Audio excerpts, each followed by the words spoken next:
Hi everyone, welcome to the Museums and Heritage Advisor webinar on GDPR and cultural heritage organisations, and just want to give a very short introduction to everyone.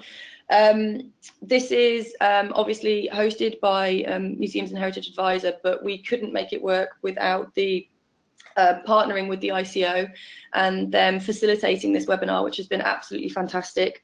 Richard, one of our speakers from the ICO, Senior Policy Officer, he'll be kicking things off, and we really appreciate him working with us on this. Our second speaker, Naomi Korn, who is Data Protection, Copyright and Compliance Consultant / expert, and she'll be filling us in on, from the ICO's ideas of what we need to do. Naomi, we're talking about how we can actually put those things into action. Without further ado, Richard, if you would like to kick things off for what the ICO consider to be part of the GDPR and what people need to be bearing in mind when they're thinking about how they're going to bring it into their own organisations. Yeah, absolutely. Thank you, Sarah. And just to say, good morning, everyone, and thanks for joining us here today. To hopefully be a useful event for you. So, as Sarah said, I'm Richard Sisson, so I'm a Senior Policy Officer at the Information Commissioner's Office. I mainly work with the media and third sectors, and I'm going to talk to you a little bit about just a brief introduction about what data protection is currently in terms of the Data Protection Act 1998, and then in more detail about the upcoming GDPR, the General Data Protection Regulation. I'll just move on from here. So just very briefly, the Information Commissioner's Office, for those who don't know, is the regulator for privacy laws, essentially. So the Data Protection Act, Freedom of Information, and a few other pieces of legislation as well, but that's our main focus. And I work within an area where we liaise with our stakeholders to try and give people advice and guidance about data protection more generally. So the first thing I thought I would do for those perhaps who do know the Data Protection Act already, or for those who are perhaps a little less au fait with it, is just to very quickly go through what the Data Protection Act is currently and what its sort of aims and ideals are. And I thought the easiest way to do that would be to discuss the principles that sort of underpin the Data Protection Act. So the first thing to say is that it's a piece of legislation that's designed to protect individuals, really. So whether that be your members of staff or the people who are members of your museum, or people who just generally visit and provide you with their information. So it's designed to protect those people and their personal information. As it says on the slide, it's a principles-based piece of legislation, which means that there's not always a hard and fast answer to every question, but it does mean that it's a more practical piece of legislation. So I thought there's 8 principles to the Data Protection Act, and I just thought I'd very briefly go through each of those to kind of give you an idea of the aims of the Act. So the first principle is basically that you must use people's personal data fairly and lawfully, and you must have a basis for using it. So basically what they're saying there is that if you use people's personal data, you need to tell them what you do with it. So you need to be upfront and clear with people. Most of the time people do that either face-to-face if people are visiting, or if you have an online presence, then you probably provide it in a privacy notice to individuals. The second principle is that you should only use personal data for a specified purpose, and lawful purpose. What we mean by that is that you have to have a particular reason that you need the personal data, and a particular reason that you sort of explain that you use that personal data for. The third principle, they're all kind of connected, so they sort of follow on from one to the other. The third principle is that the information that you do collect from individuals needs to be adequate. So it has to be able to perform the function that you need it to perform. It needs to be relevant, so again that's linked. You don't want to have information that's not relevant to the purpose you've explained to people you're going to use the information for. And it shouldn't be excessive, so you shouldn't be collecting more information than you need to actually do what you want to do. Following on from that, we have the fourth principle, which explains that personal data needs to be accurate. And where necessary, kept up to date. So again, that kind of follows on from the third principle. There's no point having information that's inaccurate. It's just going to mean that you can't do with the information what you want to do with it, essentially. So that follows on from it being relevant, I suppose, and adequate as well. The fifth principle is, well, they're all important, but it's quite an important one. You should only keep personal data for as long as is necessary. So what we're saying here is that you only really need to use someone's personal information for as long as you need it for the purpose you've decided to use it for. And if its use has run out, then you should no longer need to really hold it. The sixth principle is that you need to use personal data in line with people's data protection rights. So the Data Protection Act, as you may or may not know, obviously provides individuals with a variety of rights that they can exercise over their personal data, and you need to be able to make sure that you can allow those people to exercise those rights. The seventh principle is also a key principle, is to make sure that as an organisation you have the appropriate measures in place to ensure that you can safeguard people's personal data, keep it secure, whether that's physically or whether that's through measures that you take as an organisation to internally to keep information secure. And the final one, which doesn't come up quite as often, but you have to ensure that if you're sending personal data outside of the EEA, so the European Economic Area, you only send it to somewhere with adequate protections in place. So if it's outside of the European Union, essentially, plus a couple of other countries, then you need to make sure that you're sending it somewhere where they'll look after that personal data. The reason I've sort of very quickly gone through all of that is just to kind of give those people who perhaps don't have a great deal of data protection knowledge an overview of sort of the aims and ideals of the Data Protection Act, and just to try and show you how the focus with the Data Protection Act and the GDPR that I'll go through in a moment, that all of the aim is to sort of protect the individual, give individual rights over their personal information, and ensure that they can have a level of control over their information. Having gone through a little bit of Data Protection Act now, I'll move on to the General Data Protection Regulation. I'll call it GDPR from now on to save time. Now, the reason the GDPR is being introduced is that the European Union, one of the main goals of the European Union is harmonisation, and particularly sort of harmonisation of trade and the ability for all member states to be able to trade freely, provide information between each other freely, movement of goods and services, that sort of thing. And data and the use of data as a goods or service, I suppose you could describe it in some ways, is far greater these days. And so we need to have a clear set of European laws that allow everybody to do things on an equal footing. So that's the reason the GDPR is being introduced, so that everyone has a clear understanding of what they need to do with personal data within the European Union. So obviously we're counting down to next year at the moment, sort of rapidly approaching. 25th of May 2018 is the date that it will come effectively into force, where we'll have to start applying the GDPR. Fortunately, that's a Saturday, so you do have at least until Monday, the 27th, to be able to do that. But what I wanted to do is, having briefly discussed the Data Protection Act, I thought I would go through the similarities and differences between the two pieces of legislation. Firstly, the similarities, and there are quite a lot, and that's something that we are very keen to emphasise. The first point to make is that, and as our Commissioner Elizabeth Denham has said many times publicly, the GDPR is an evolution in data protection law rather than a revolution. What we mean by that really is that essentially the GDPR builds on what data protection already said. So a lot of what's in the Data Protection Act now is transposed into GDPR, or at least similarly transferred across. But the point of GDPR is that it's more of a gold standard in terms of data protection law. It provides sort of further rights. it emphasises certain things in a stronger way. So if you are already doing data protection well, or you have a good idea of data protection, then GDPR shouldn't be too much of an issue for you. I'm not saying it's not going to be work.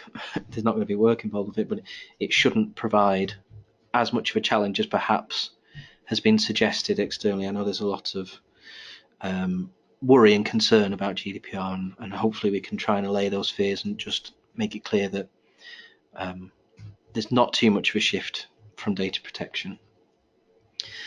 The second thing to say about GDPR is that it's still a principles-based piece of legislation. So as with the Data Protection Act, there are guiding principles set out in the regulation, very similar to what's in the Data Protection Act. There's slight differences, but not a great deal of change, which is useful because it means that a lot of what underpins the data protection work that you do currently will apply in a similar way now. The third point to make is that there are still rights for individuals, so the rights to things like subject access, or the right to your personal data, and there's quite a few additions as well. So there's things like the right to be forgotten, where people can now ask to have their personal data deleted in certain situations. The GDPR builds on individuals' rights. That's one of its main focuses, is to try and empower and give individuals a bit more control over their personal data.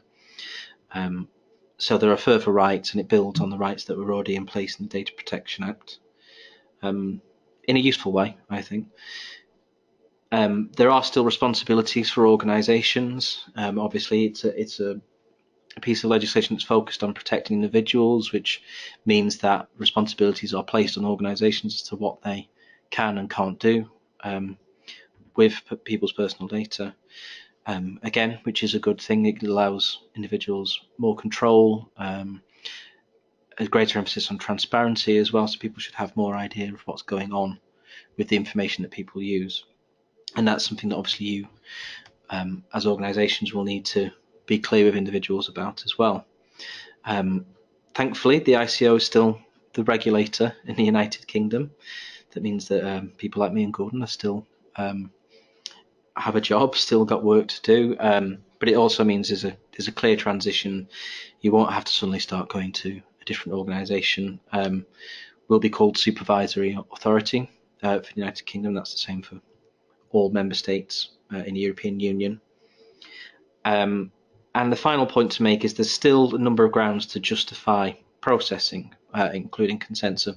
So by that, what we mean is when you use someone's personal data, you may already know this, but you have to have a basis for using that personal data, whether that be consent, or on the basis of a contract, or on the basis of legitimate interests.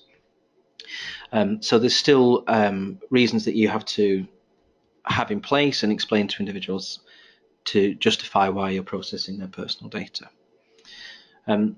So I think in a lot of ways, the Data Protection Act and GDPR are very similar, or at least quite similar, and hopefully transitioning between the two pieces of legislation won't be difficult. But obviously, as the ICO, that's what we're here to try and help do. So if people have questions or concerns, that's what we're here for you to come and speak to us and ask of us.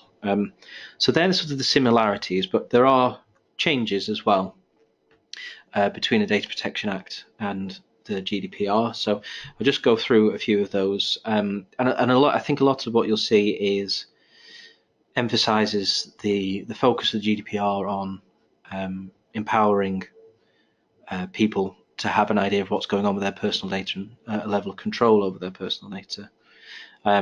And as I've said already several times on the first point on this slide makes, there is a greater emphasis on control of personal data and the rights for data subjects. So as I've said, there's more rights that have been introduced. There's a greater need for organisations to be able to explain and justify what they do with people's personal data and allow people to have more control over what they can do, so they can explain whether or not they feel processing is correct or not. the GDPR I've written clarifies the definition of personal data, but what I mean by that is it goes into more specific detail about what personal data is. I'll touch on that in a moment, but it just provides a bit more clarity. There's a greater emphasis on consent within the regulation. Again, that goes back to providing individuals with control. Consent is far more detailed in the regulation in terms of sort of the level of specificity that you need to gain if you're going to use consent as your basis for using people's information. There's also a greater focus on transparency and accountability in particular under the regulation. So by transparency, obviously, we mean being clear with individuals what you're going to do with their personal data. And by accountability, we mean how you record and are able to evidence what you do with individuals' personal data if they ask, or if somebody else comes to ask you about what you do with individuals' personal data. Another change is that there are now more obligations on data processors. So for those that don't know what a data processor is, that's somebody who uses personal data or undertakes certain work with personal data, but they don't have control over that information. So that's somebody that you, as a data controller, you maybe outsource work to. They now have obligations over personal data as well, and have to ensure that they're open and clear and have security measures in place, for example. A new change with the regulation as well is the increased level of fines that can be issued by supervisory authorities. They are actually quite significantly larger now, or potentially can be. It can be up to 20 million euros, or 4% of global turnover. Now, they do sound like quite scary figures, and the ICO is keen to point out that we don't want to be going out and fining people. That's not what our aim is. Our aim is to promote good practice and ensure that people are doing things in the correct way in the first place, so that you don't need to be fined. So I would like to make it clear that we aren't suddenly going to be going out and fining organisations huge amounts of money willy-nilly. We'll still take a considered approach to that, and only do so where it seems absolutely necessary. So I'd like to clear up any potential scaremongering that there is about sort of the ICO going out and fining individuals. That's not our aim, and that's not really what we want to do at all.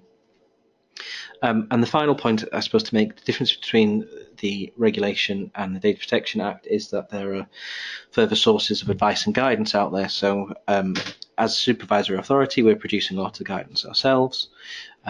We've just issued our guide to GDPR, which, although isn't complete, provides more detail and useful information, but we do also have European level information out as well. So the European Data Protection Board will be producing guidance as well. So that's just a quick summary of the differences. Now, I know I said I'd go into a little more detail about some other parts. So the first thing to discuss is that there is a far greater focus on accountability under the regulation. And as I've said, what we mean by accountability is the ability to be able to show as an organisation that you know what you do with personal data, you know why you have it, and that you can provide evidence to show that if needs be. So, as it says here, data controllers will be responsible for demonstrating their compliance. So, some of the new requirements that the regulation introduces to sort of help evidence accountability is the requirement to produce data protection impact assessments where the processing that you're going to undertake looks particularly risky. And these are essentially, it's kind of like going through a risk assessment, but in terms of privacy intrusion. So it's an assessment that you undertake to see whether or not the processing that you're thinking of doing is something that you should be doing, or whether or not it seems to put people's personal information at too much risk. The next thing is, depending on the size of the organisation and the type of organisation that you are, you may need to employ a data protection officer.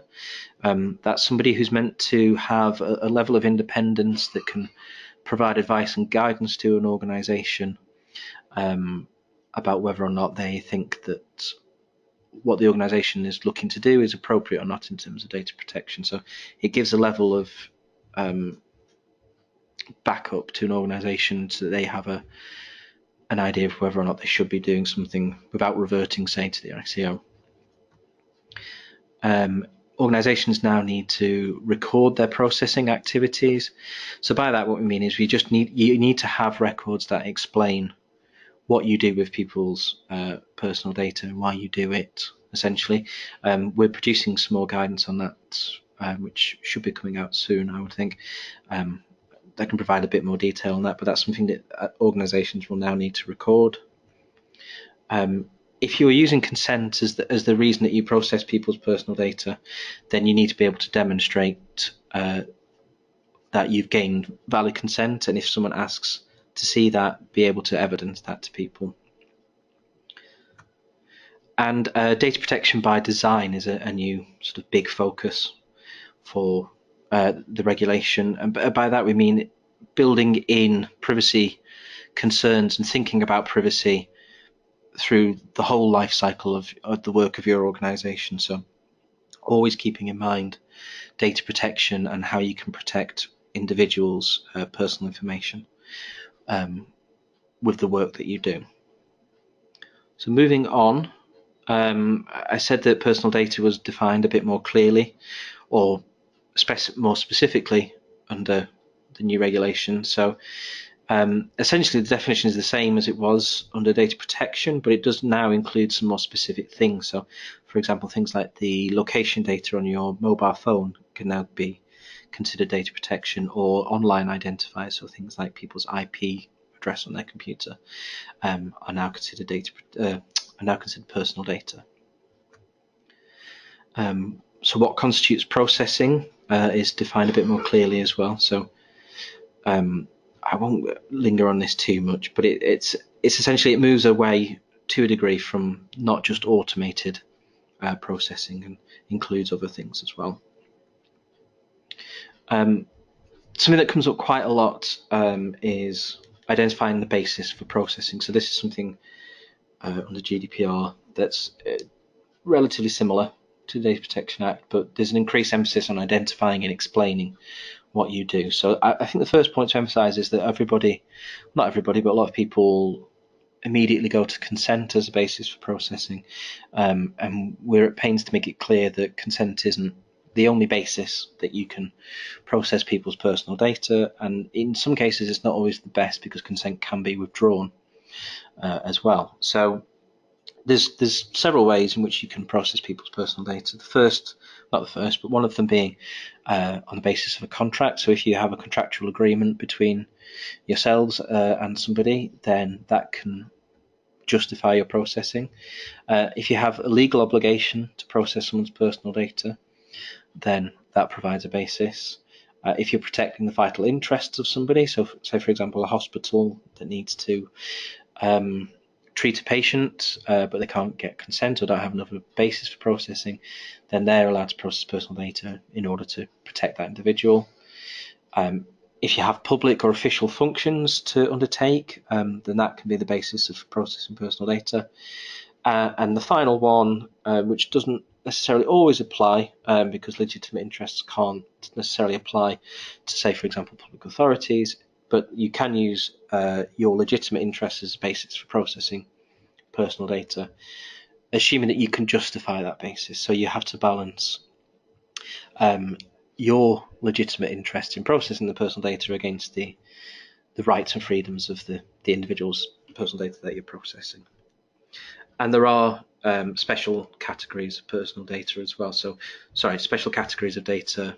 So if you're processing sensitive personal data as it would be considered under the Data Protection Act, then there are similar categories there as well. I'll move on now. I'll move on a little because I'm running out of time, I think. Apologies about that. There's more detail about consent in the regulation. So it needs to be more explicit and specific under the regulation than it was, say, under the Data Protection Act. So if you're going to use consent, you need to have a clear and affirmative action from the individual. So things like pre-tick boxes or someone remaining silent or not doing something won't be enough to mean you've gained valid consent. It needs to be easily distinguishable. So if you ask for people's consent in the middle of terms and conditions, so say in page 13 of a 40-page document, then that won't be suitable. People need to know what they're consenting to. It has to be freely given, so there can't be an imbalance between the parties. So if someone has no other choice but to provide consent, then that's not going to be valid consent because the balance is in the favour of the individual asking for it. As I said before, you need to be able to demonstrate that you've obtained consent. It needs to be unambiguous, so it needs to be very clear what you're asking for. There will be more detail on consent in the e-privacy regulation, which is yet to come out, so I can't really tell you much about that. But the likelihood is that consent for things like electronic marketing are likely to be the same level of consent as is asked for under the regulation. Withdrawing consent is another important point of the regulation. Individuals must be able to withdraw consent at any time, and it must be as easy to withdraw it as it was to give the consent in the first place. So if, as an organisation, you're asking for people's consent, you will need to be able to let them have an option to withdraw it as easily as they gave it. There's more emphasis on what you need to provide individuals in terms of privacy information online. So privacy, you need to provide individuals with privacy notices. They need to be concise, transparent, intelligible in an easily accessible form, in clear and plain language. So essentially what the focus of GDPR is in terms of privacy notices, it is to provide sort of clear information to individuals that isn't pages and pages long, but provides the information that they need. So that can be a little bit of a challenge because there's a lot more information to provide, but we need to do it in a more concise way. So we have guidance about that, which you can have a look at, where we try to explain how you can do that without providing too much information all at once. Finally, that's what I've already said this, but the ICO is producing quite a lot of guidance that you can access. We have particular sectoral pages for things like charities, for example, which may be relevant for you to have a look at, which provides more detailed information. I've forgotten the word, but there's a lot of information on there as well. And there is European level information as well now, which you can find in the Article 29 Working Party. So there is a lot of information out there. That's all from me. Apologies, I think I may have run over and cut into Naomi's time a little. I will therefore transfer you over to Naomi so that she can go through more of the practicalities of the GDPR. Thank you, Richard. I'm just going to interrupt here ever so quickly. That was really, really informative, Richard. Thank you. We are running over a little bit, but just in case anyone needs to leave, bang on 11:15 and we do overrun, I just wanted to confirm that we will be making this recording available after the webinar, and it will be going onto the advisor site, and we will be sending an email out. But without further ado, I'll hand over to Naomi and she can talk about the compliance of the elements that Richard has gone through with us. Naomi, over to you. That's brilliant. Thank you very much, Sarah and Richard. Sarah, can you hear me okay? I can indeed, yeah, absolutely clear. Fantastic. And can I just check that you can see my screen as well? We can indeed. Fantastic. Okie dokie. So I'm just going to start the show now. So just a few words. I do know some of you who are attending. Hello, there are currently 222 of you, which is fantastic. A big shout out to Amalia, Debbie and Alan. But the rest of you, hello, I'm Naomi Korn. I run Naomi Korn Copyright Consultancy Limited. We are a group of specialist consultants who work in the cultural heritage sector, providing copyright, licensing and compliance support. So all our solutions are practically based and applied to the audience with whom we are working. More about me can be found on my website, www.naomikorn.com. I'm on Twitter. I tweet about 3 things: copyright, data protection, and libraries. I also can be contacted, naomi@naomikorn.com. So I'm going to be talking about the impact of GDPR on museums. Just a quick mention about the copyright notice. You can freely reproduce my slides. I'll send them on to you afterwards via Sarah, and they'll also be available on this webinar, just if you could pay heed to the copyright notice. These are the topics I'm going to be covering. I'm going to be giving you a brief outline of some of the issues that we as cultural heritage organisations need to bear in mind when we are considering the impact of GDPR. I'm going to cover some key issues that arise as a result of those. We'll be looking at what you can do next, and also I have selected 4 or 5 questions that have come through from you before we started the webinar today and via Sarah. So thank you very much everyone who has sent questions. Obviously we have many of you with limited amounts of time, so these are in my opinion the sort of those questions that seem to encompass most of the points that you're raising right now. So very briefly, we need to remind ourselves that as museums particularly, legal compliance is a requirement of accreditation.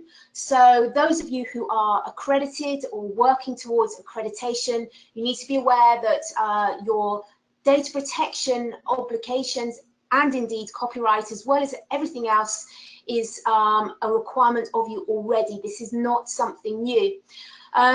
I also wanted to realistically outline that there is an acknowledgement that there are many different types of museums. There will be national museums, local authority museums, independent museums, museums that have a full staff, museums that have trustees, museums in universities, museums in libraries.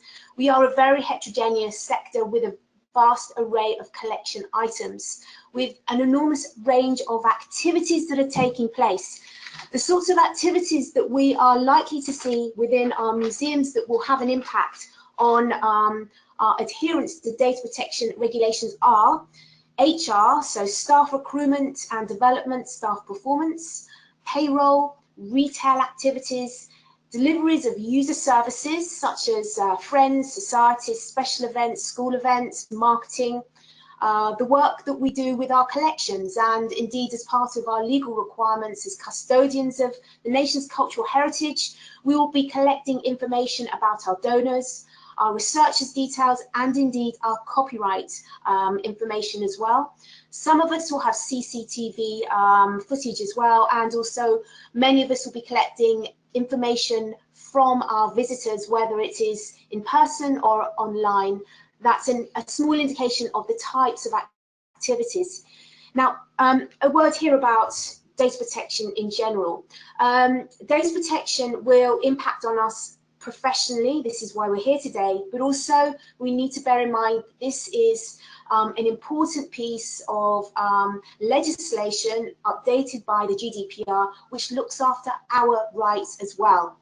And indeed, I think from a cultural heritage perspective, it's useful to consider that the way in which we look after our collection items, the way in which we serve the public, the way in which we help our visitors, our customers, our clients, our donors, our partners, this piece of legislation, data protection, is also about recognizing that we respect personal data about them. And I think this is the key here. I speak about this a lot, the relationship between copyright, compliance, proportionality, and ethics. The same is true for data protection. This is very much a balance. It's a conversation that we need to have internally and then express it to the people that we work with, the information we're collecting about them, which is our recognition that compliance and ethics is incredibly important. Okay, so my expectation is that some of you will be data protection compliant already, but I believe that a lot of the worry in the sector is because many organisations perhaps haven't taken their full responsibilities relating to data protection seriously enough, which is why GDPR is coming as a bit of a shock. Richard said, and I wholeheartedly agree with this, that GDPR is an evolution on current data protection regulations. So if you are broadly data protection compliant right now, there is a little step up for you regarding GDPR, but it's not going to be a massive journey. Those of you who perhaps haven't started the journey will need to obviously make more efforts to make sure that you start along the right track and you start thinking about personal data. Now, 2 more points before we continue. Currently, under the Data Protection Act, we do have some exemptions. And one of those exemptions in particular for research or historical research and historic purposes is absolutely crucial for a lot of the very old stuff that we have or archival material that we have. We expect that the exemptions that are current in the Data Protection Act will be mapped over onto GDPR, but we haven't got full confirmation right now. As soon as we do, we'll let you know. But this is a flag up to say that we're likely to see something very similar. Second of all, and I get asked this a lot, I need to be very clear, we need to be clear about what we mean by personal data. And you've seen that I have put this in capitals. It is data about living, identifiable individuals, not dead people. It's not that dead people don't matter, but for the purposes of your data protection requirements, this is about living, identifiable individuals. Okay, so GDPR and you. Well, what needs to be very clearly mapped out again is your responsibilities under the Data Protection Act of 1998 and subsequently under GDPR. Museums will be data controllers, i.e. you have ultimate responsibility for why you collect the data, what's done with it, and if anything goes wrong. And also, in some instances, possibly data processors as well, although there is a recognition under the Data Protection Act and also under GDPR that you may not be processing your own data. An example for a museum might be that it uses an external mailing list like MailChimp for holding information, marketing information, email lists. You may have cloud providers who are providing you with services to enable your data to be processed. You may have information held about individuals, personal data, again, which is being processed remotely on your behalf. This does not remove your responsibilities. You still need to take your responsibilities incredibly serious, but you, as I said, will have ultimate responsibility, and also you will have responsibility for those who are processing your data and their processing activities. Now, the Information Commissioner's Office, as Richard said, has produced some excellent stuff. There is a very, very good piece on there right now about the responsibilities of data controllers and data processors using cloud-based technology. Please go and read this. It gives you some very, very clear information. It talks about a two-way street in terms of responsibilities and the critical role of contracts. Okay, so we've spoken about consent. Richard's spoken about the need for consent as one option for legal processing, but the use of contracts, particularly if you are dealing with companies that are outside the EEA, to make sure that they fully take data protection responsibilities, or your data protection responsibilities are mapped over to them via via robust contracts, is absolutely vital. As a museum operating in the 21st century, and as you can imagine, I have about 15 minutes to do great justice to GDPR, but just to say, this is a very succinct outline. As a museum working in the 21st century, what GDPR means is essentially you need to know what you're collecting, why, and for how long. You need to have appropriate legal grounds for processing. As Richard said, consent is one option. There has been a question that's come through to us about legitimate interests. Right now, national museums and those that are publicly funded will not be able to benefit, or unlikely to benefit, from legitimate interests as a grounds for legal processing. However, there are two alternatives. First of all, as Richard said, there is the grounds for public interests and also for the grounds for legally processing personal data. So this is the reason why you are holding it. Will also be to fulfill contractual obligations, for example, like gift aid. The DCMS, I understand, is in discussions right now about the possibility of creating a hybrid definition for national museums and other publicly funded organisations. This is being discussed. Obviously, this would offer us the opportunity to also benefit from legitimate interests. I'm afraid that, like the exemptions, legitimate interests and its applicability to publicly funded organisations is a watch this space, and as soon as we get more information, we will make it available for you. So going back to personal data, we've understood that you need to have grounds for legally processing it. You need to understand what it is, what it covers. You need to understand how you can get consent, and this is about the clarity.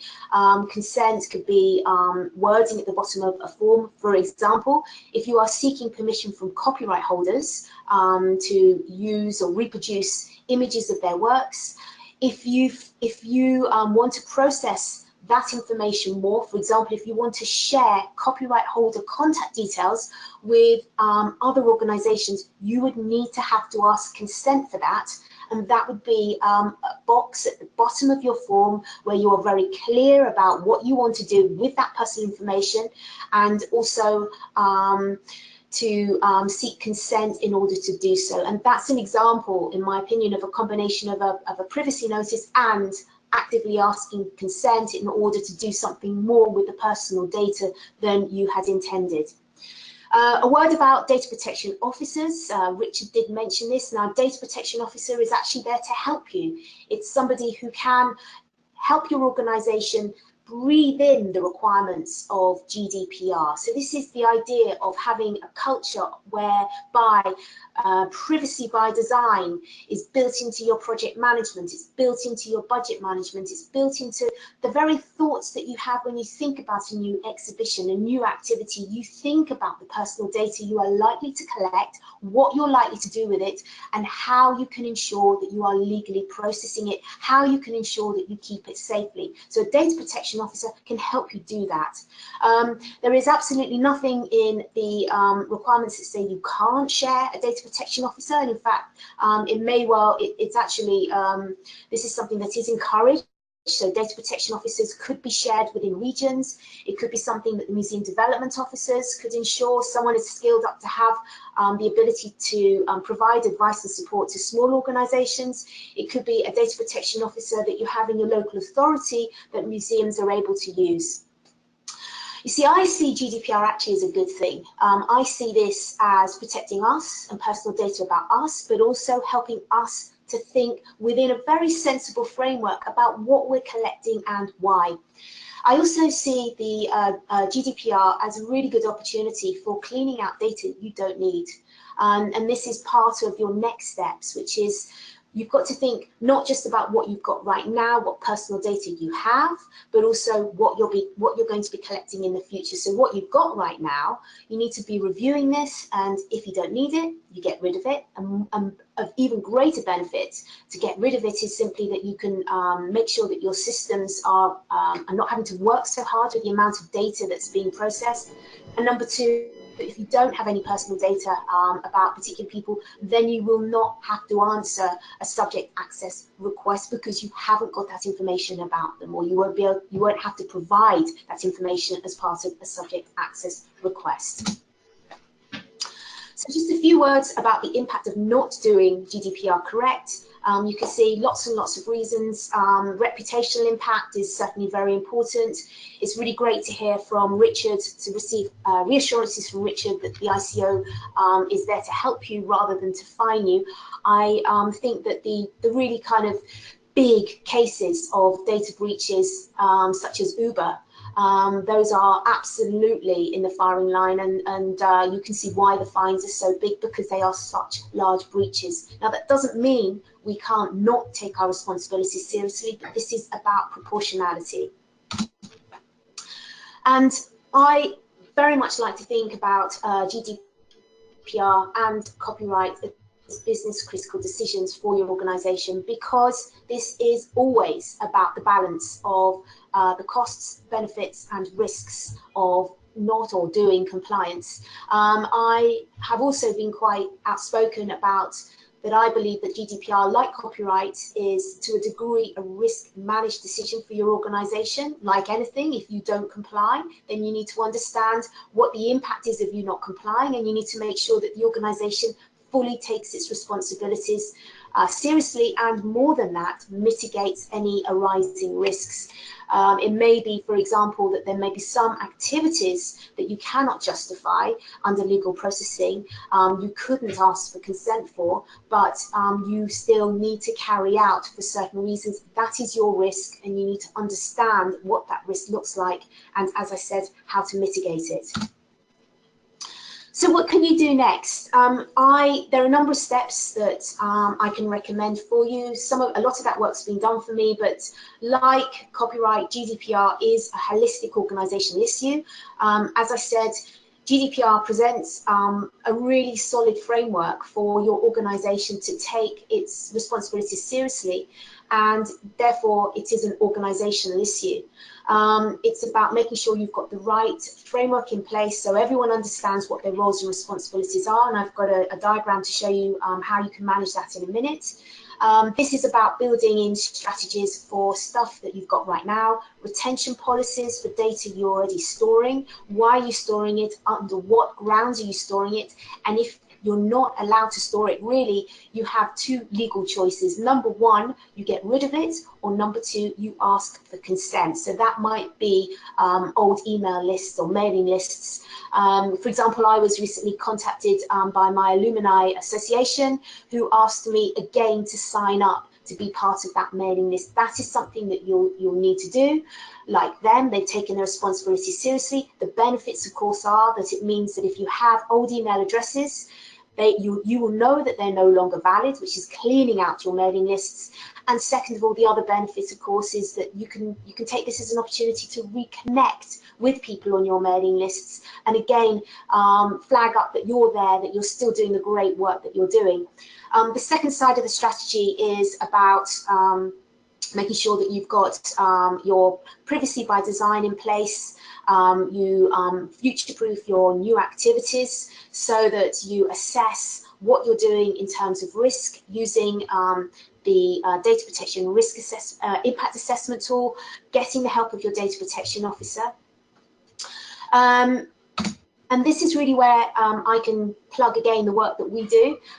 So over the years, and in terms of copyright, we have developed a compliance framework, which is how an organisation can deal effectively with its copyright responsibilities. It acknowledges that copyright is a top-down, bottom-up set of behaviours and processes.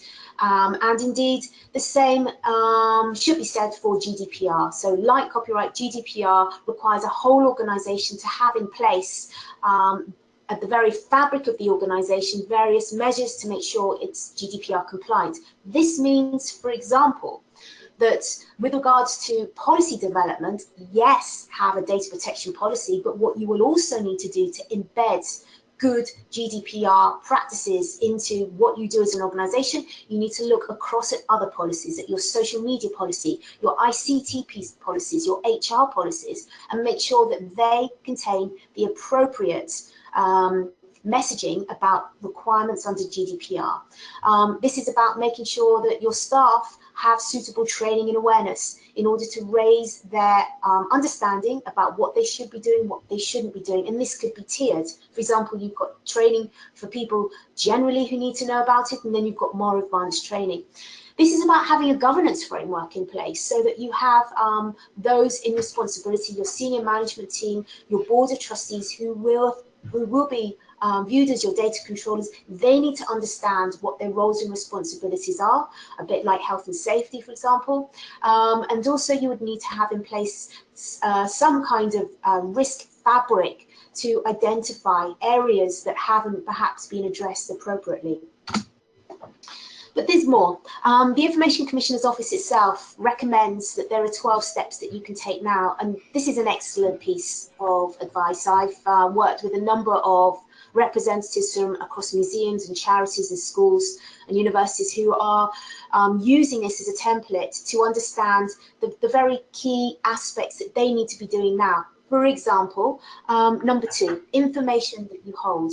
You now should be looking, if you haven't done so, at what you have, understanding where it's held, understanding this is personal data, understanding who has access to it, understanding why you're holding it, and this will form the basis of working out what you should be keeping and what you shouldn't be keeping, and what you should be keeping should then form the basis of a retention schedule. So just to give you an idea of the interplay between information you hold and also other aspects that are covered through, it's about understanding, for example, how you seek consent and making sure that your forms are appropriate. So some useful resources. We have created some FAQs which are available under a Creative Commons license. You can download them from our website. We will be adding more information to our website as more clarity is reached about particularly the exemptions and also the extent of legitimate interests. Once that information is made available, we'll be providing a lot more resources on our website under a Creative Commons license. The Information Commissioner's Office also, as we said a lot, they have some great stuff. They've also got a very good webinar on there for schools, which is about 40 minutes. It's a really useful resource to listen to. The Association of Independent Museums has produced a very good guide on managing privacy and data regulations, which I would also recommend you have a good read through. Again, it's got some very good practical next steps. So I think there's just a few minutes just to take some questions, and I think these are siphoned from the questions that you very kindly sent to me in advance. What can we do about large quantities of donor paper files? My opinion here would be that you need to understand again what you've got, why you've got it, and make sure that there are legal grounds for you holding on to it. If you don't need it, get rid of it. Be careful again about how you get rid of it. I had been told from a school that they had put aside paper files for shredding because they were in contravention of their Data Protection Act requirements, forgot about the bags of paper files, and that in itself constituted a breach. So, you know, if you shred it, get rid of it, burn it. If you've got donor paper files that you are keeping, you haven't got legal grounds for retaining that. So, for example, it might be that these are fulfilling your contractual obligations, so there's a contractual grounds for legally processing those. This information should be kept safe, and again, this is part of your requirements under the under GDPR. You have greater responsibility for taking care of that personal data, so you will need to make sure that you keep it in locked filing cabinets, that access is restricted, and again, the same applies for electronic and paper files. Don't forget, GDPR and data protection cover paper and electronic files. I'm going to move on to number 4 because we've covered a few of these already. What should we do about our existing mailing lists?